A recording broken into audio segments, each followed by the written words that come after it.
I went to the LEGO store today to see if the Death Star was real, and also to see a bunch of other brand new sets for November 1st. Here it is, the largest LEGO Star Wars set of all time, at least by piece count. They actually have all of the minifigures on display, which is really nice. It definitely comes alive with the 38 minifigures, so I don't know why so many people are trying to sell the Death Star without figures. The first thing I noticed was the size. Whilst admittedly it is very wide, it's not very deep. It looked to be about the depth of a helmet set. I still think that this looks somewhat pathetic by comparison to other UCS sets, but if you look at it by itself, it's actually pretty good. That's just what I think at least, and I've only looked at it for a few minutes. Perhaps it's the best LEGO Star Wars set of all time. I did just have a quick glimpse at it, but it certainly doesn't take to your eyes the way the UCS Millennium Falcon does. Krennic and Galen Erso are my favourite minifigures in this set. I think even LEGO agrees because they have their own stand. Dark green is not a colour you often see on LEGO minifigures, and it looks really good here. Krennic is nearly identical to the iteration from Rogue One, but there's a few subtle details. For those of you who don't know, just because LEGO has made a part in the past doesn't mean it's super accessible 10 years later, at least especially in mass production, so they might as well upgrade it. This applies practically everywhere, even if the changes are subtle, might as well have a variation, and I like that. The super laser looks good, but it does have a significant gap. The new Game Boy set is perhaps one of the most faithful recreations of an object in LEGO. The parts usage within this set is so impressive. They also perfectly recreated the game cartridges. Not a big Nintendo person myself, but I can definitely see the appeal in this set.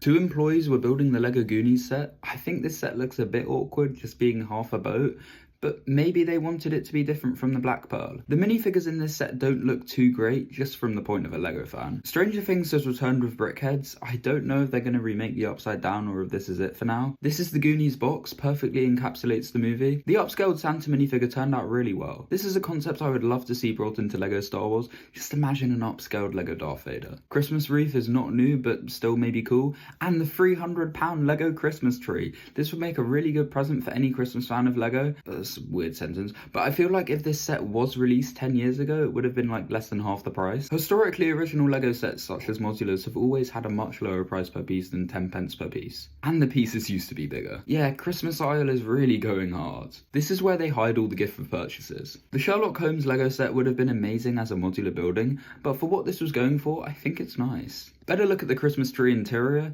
That's a sentence I'd never thought I'd say. It's a very impressive interior. I really like it. You know, it would be very fun to put together over Christmas. Because it's London, there's a massive LEGO Big Ben next to Gringotts Bank. For those of you who aren't Londoners, we are basically either really posh or wizards, or both. Yoda looks hella creepy, I can't lie. All the 2025 advent calendars are here. Eldorado Fortress, wasn't this retired? Yes. This is the LEGO Ideas Italian Riviera. Compared to other buildings, this looks both simplistic and detailed, and not really in a good way, just kind of in a weird way. At least the pavement is nice, but yeah, I mean, it's a nice LEGO set, but not my favourite. I haven't built it. Oh, the infamous Willy Wonka set. Willy Wonka is an amazing minifigure, but I feel as if this set was trying to get every part of the movie into a little diorama, or whatever it is.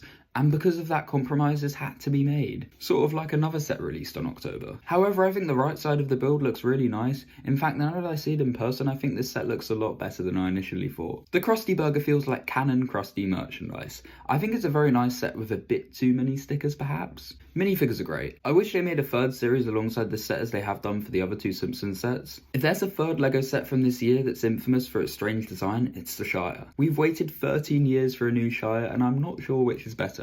Amazing minifigures though. This is an example of an interesting looking building in LEGO. It perfectly captures the architecture of a British pub, which is probably why it's sold out here in London. But here we have it, the biggest LEGO Star Wars set in its natural habitat. They have one box here, but it does have a very suspicious dent. You know, this set is pretty good, just not on the same level as other UCS sets like the Millennium Falcon or Star Destroyer, or most of them actually. Not most of them, better than the Republic gunship. Just one question, why is it not called Pick-a-Brick anymore? I guess they have more things now, like build a minifigure, but what Pick-a-Brick was as a name is, it just fit really well. Just like Emperor Brick, which you subscribe to. It's definitely still the best way to get unique colours in bulk if you're going to build something.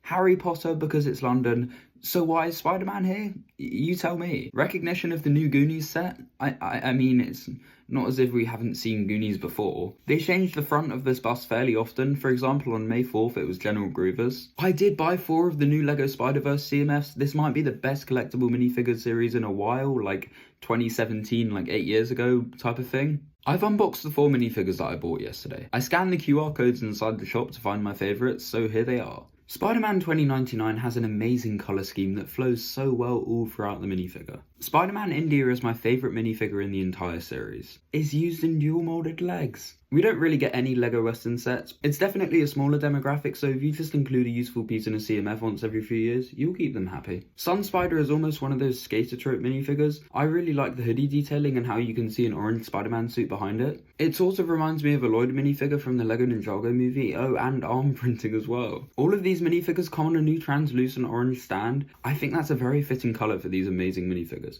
Yeah, if you can't tell, I like these. Each minifigure in this series is so masterfully done, being so detailed with new moulds, prints, and piece recolorings. It begs the question, why does the £3.50 LEGO set have a noticeably larger amount of care put into it than the most expensive LEGO set they have ever released? Coincidentally, both of these wonderful sets launched on the same day. So it's up to you guys to vote with your wallet. I also appreciate how the price of minifigures hasn't changed since the DC minifigures.